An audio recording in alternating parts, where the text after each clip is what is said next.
Let's start out with a simple problem. We have a mass, maybe this is a crate or something like that, with a mass of 15 kilograms, and it is at rest on a horizontal surface. What are the forces acting on it that we know of now? Well, first we know there's going to be a weight. The weight is going to act straight down. We know the magnitude of the weight is mg, so that's going to give us a value of 15 kilograms times 9.8 meters per second squared. We multiply that out, and what do we get? We get 147 newtons. Because the object is not moving, the velocity is constant, the velocity is zero and constant, the acceleration is zero. No change in the velocity means zero acceleration, a constant velocity, zero acceleration. Zero acceleration means zero net force.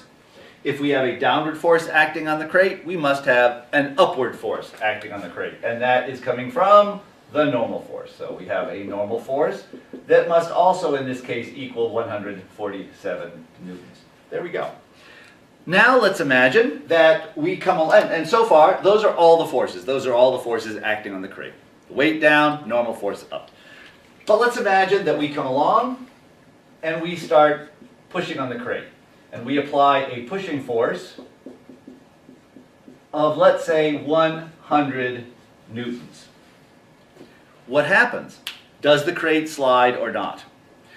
Well, in order to determine whether it slides or not, we have to compare our pushing force with Fs max. Is F push large enough to overcome Fs max, or is it not large enough to overcome Fs max?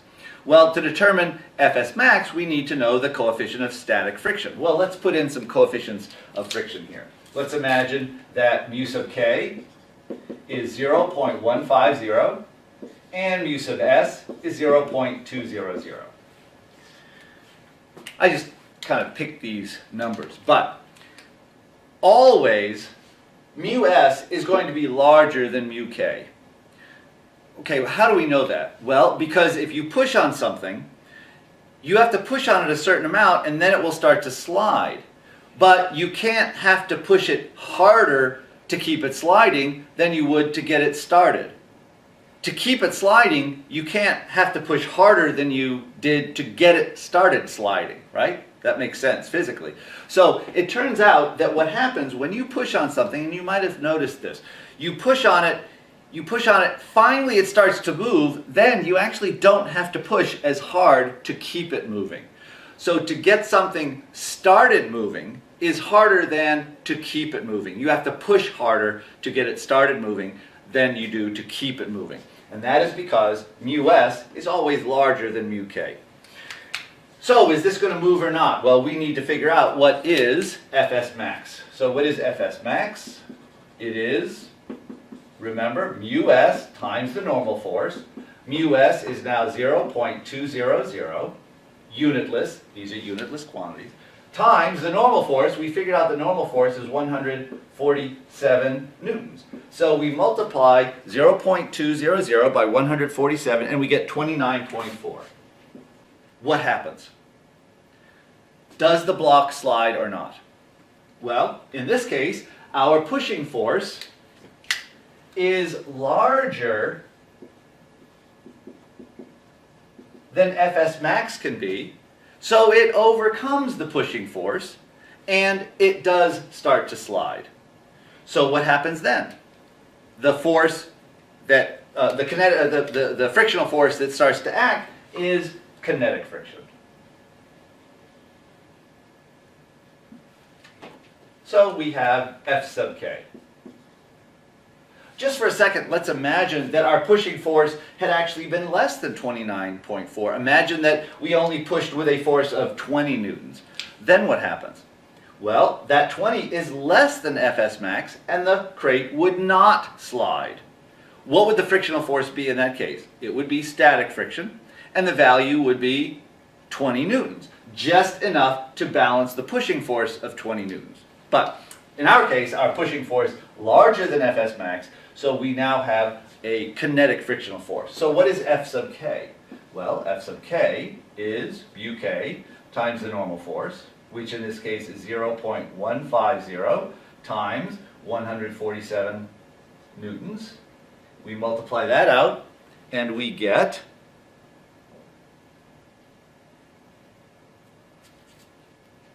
22.1 newtons. So now, what's going to happen? We have a force of 100 newtons pushing that way, a force of 22.1 newtons pointing this way. What's going to happen to the crate? The crate is going to accelerate. And what's the acceleration? Well, we know that Newton's law tells us F equals ma. But remember, F is the total force, and in this case, we'll assume that this is in the x direction. The net force in the x direction will be equal to the mass, times the acceleration in the x direction. Now, what is the net force in the x direction? Well, we have a positive 100 newtons. 100 newtons.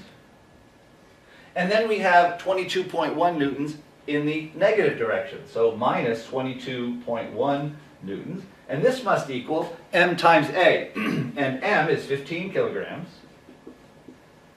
times the acceleration. So what do we end up with? 100 minus 22.1 is going to give us 77.9. We divide by 15 kilograms.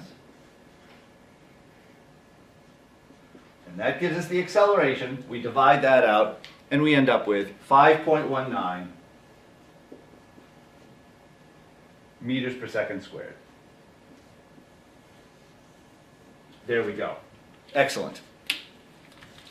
Let's just go over this one more time. In order to determine whether the object slides or not, we have to compare our pushing force with Fs max. We calculate Fs max, which is μs times the normal force. We get the normal force by looking at the forces in the vertical direction, say maybe the y direction. We know the weight is mg, so 147. We know the only thing acting in the upward direction is going to be the normal force, so it must balance the weight of 147. We figure out what Fs max is, 29.4. Then we compare our pushing force, or whatever other forces there are acting on the object, with the frictional force, the maximum static frictional force.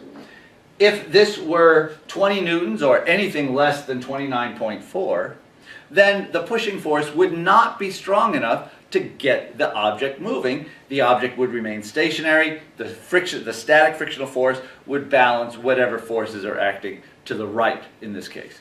If the pushing force were 10 newtons, static friction would be 10 newtons. If the pushing force were 20 newtons, static friction would be 20 newtons. If the pushing force were 25 newtons, static friction would be 25 newtons. If the pushing force is 100 newtons, static friction cannot get that large, so the friction, it starts to slide and the friction becomes kinetic. So what's the kinetic frictional force? Fk is mu k times the normal force, which gives us 22.1. So what are the forces then? What's the net force acting on the crate in the x direction? We've got 100 newtons in the positive direction, 22.1 newtons in the negative direction, which gives us a net force of 77.9 newtons positive. We solve F equals ma, and we get the acceleration 5.19 meters per second squared. We could then use our kinematic equations if we wanted to determine where the object was at any time or how fast it was going to be moving. We've already done those. Let's assume that we basically solved the problem once we figure out the acceleration for these types of problems. One more thing, let me just mention, what did we do here? What did we draw here?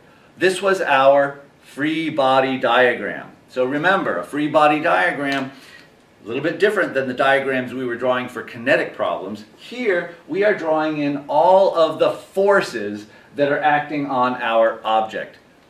Acting on the object. So we do not worry about the forces that the object exerts on something else. We are only putting in the forces that are acting on our object in question. And what was the object in question in this case? The crate. What was the motion of the crate? Very good. Let's take a look at another example.